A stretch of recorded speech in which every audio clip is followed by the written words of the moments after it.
yeero Nimco Maxamed Cali Abakar oo tagtay wadankii 2014ka. Nimco waxay ka hadli doontaa mowduuc la magac baxay gabadh khaatimo.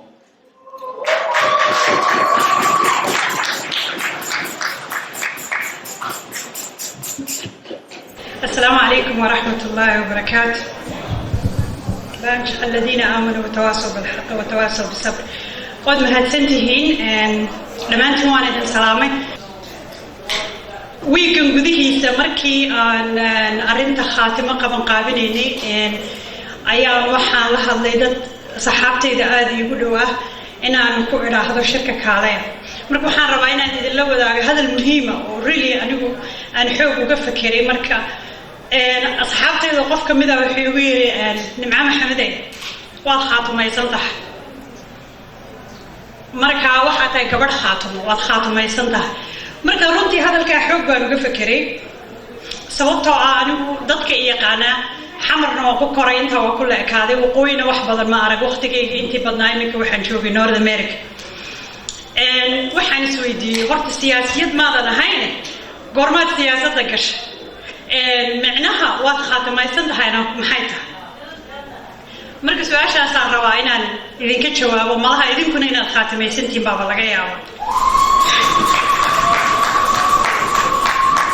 waxaan tegey xagaagii hadda la soo dhaafay 2400 ayaan tegey wadankii dhulkii aan sii maray waxaa ka mid ahaa Somaliland, Puntland ilaa iyo waxaan socday khaatimo dhulka Somaliland iyo maxaa ahayd Puntland markaan marayay inkastoo badankooda aan maray magaalooyinka waaweyn Hargeysa, Berbera, Burco maxaa ahayd Garowe, Gaalkacyo waxyaalaha cajiibka aan ku arkay waxaa ka mid ahaa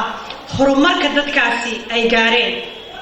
Soomaaliya dadku way ka qayliyaan laakiin dadka iyaga waqti wadanka taga dhowr goor soo booqday wad arkaysaa dhowrkiisana kadib horumarka wadanku uu maaragtay tagayo marka 2008 baa ugu dambeysay xagaaga dhaweyd markaan tagay runtii waxaan ka dareemay horumar aad u weyn waliba xagga Somaliland iyo Puntland markaan maray waxaan u gudbay Sool iyo Sanaag iyo Cayn oo aan socday baadiyaha hawdka ilaa iyo Taleex waxyaalihii aan arkay waxa ugu badnaa dhibaatada shacabka ama xagga caafimaadka ha noqoto ama xagga waxbarashada ha noqoto ama xagga jidadka iyo maaragtay infrastructure-ka magaalooyinka ha noqoto hadduu roob da'o aadan u kala socon karin Bohol iyo Laascaanood ama tuulooyinkii maaragtay ehelkeedu deganaa aan la mari karin marka waxaan dareemay waxqabad waa jira laakiin wax badani inuusan jirin marka caawa ma imanaan dhibaatooyinka ka hadlo jira marka loo eego Sool iyo Sanaag iyo Cayn marka loo dibdhigo marka ku dheeraan maayo dhibaatooyinka kamana hadlayo waxaan idinka soo dhaafay inaan idin sheego marka ugu horeysan anigu wadanka tagay qasdigaygu wuxuu ahaa inaan soo sahamiyo ama aan eego dib u dhaca ama horumarinta waxbarashada ee Sool iyo Sanaag iyo Cayn marka xataa shaqadoonka dad baa dib u noqdo oo baarlamaanka galo dawladda shaqo ka raadsada taas xataa anigu qasdigayga ma ahayn muhiimadda ugu weyn aan u tagay waxa ahayd inaan soo indheeyo alxamdulillah jaanisna waan u helay in dhowr iyo 10 jaamacadood oo ah jaamacadihii wadanka oo dhan oo meel isugu yimid aan shir kala qayb galo iskuulo badan iyo dugsiyo sare iyo dugsiyo dhexe oo Sool iyo Sanaag iyo Cayn ku yaalana aan tago soo booqdo marka su'aashu waxay tahay maxay khaatimay maxaase iga dhigay gabadh khaatimo anoo siyaasad shaqo ku lahayn markaan la sheekaystay shacabka badankiisu waxaan arkay arrintan waxbarasho ee anigu aan isku mashquulinayo iyagu wax ka weyn baa haysta gaaladu waxay ku maahmaahdaa I have a bigger fish to fry marka waxaan arkay dadkani waxa haysta iyo dhibaatada haysata daraadeed waxa ugu weyn ee ay doonayaan waa maamul ay iyaga xor u yihiin marka waxa ay cadaad waa naftarkayga ku qancay in aan barto oo aan eego bal maxay khaatimo u taagan tahay waana markaan socodkaygii ilaa hawdka marka aan joogay ama Cayn aan u socday ilaa Taleex inaan soo arko waxa ay khaatimay waxaan arkay oo anigu ama aan indhahayga ku arkay markaan bardihii tagay ama dadkii shacabka aan la sheekaystay inay khaatimo u taagan tahay midnimadii Soomaaliyeed ee lagu heshiiyay 1960kii waxaan kaloo arkay hadda hadalkiisa niga dhimanayga qalay waxaan kaloo arkay khaatimo mas'uuliyiinteeda kuwii hore iyo kuwii imika joogaaba inay u taagan yihiin hirgelinta dastuurkii Soomaalidu ay ku heshiisay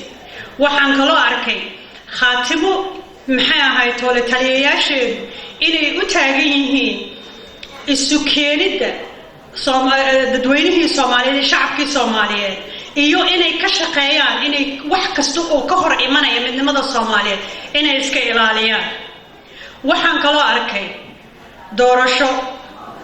ama geed hoosti ha ka dhacdo berde ama baadiye ha ka dhacdo ama hawd ha ka dhacdo ama taleex ha ka dhacdo waxaan arkay doorasho dimuqraadi ah oo shacabka meesha jooga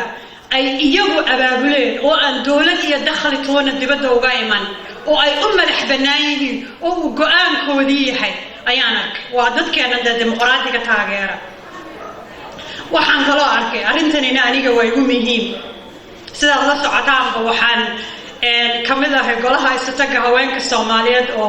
gabdhihii ila aasaasay inay halkan fadhiyaan waxaan kaloo arkay dumarka reer Khaatimo inay magac u leeyihiin wax la yiraahdo guuto koowaad kale qolyihiin militariga yaqaan ayaa garanaya guuto koowaad peerami waa hadal culus waxaan kaloo arkay dawlad goboleedka reer Khaatimo inay tahay dawlad goboleedkii ugu horeysay ee jagada ku xigeenka baarlamaanka oo magacawday gabadh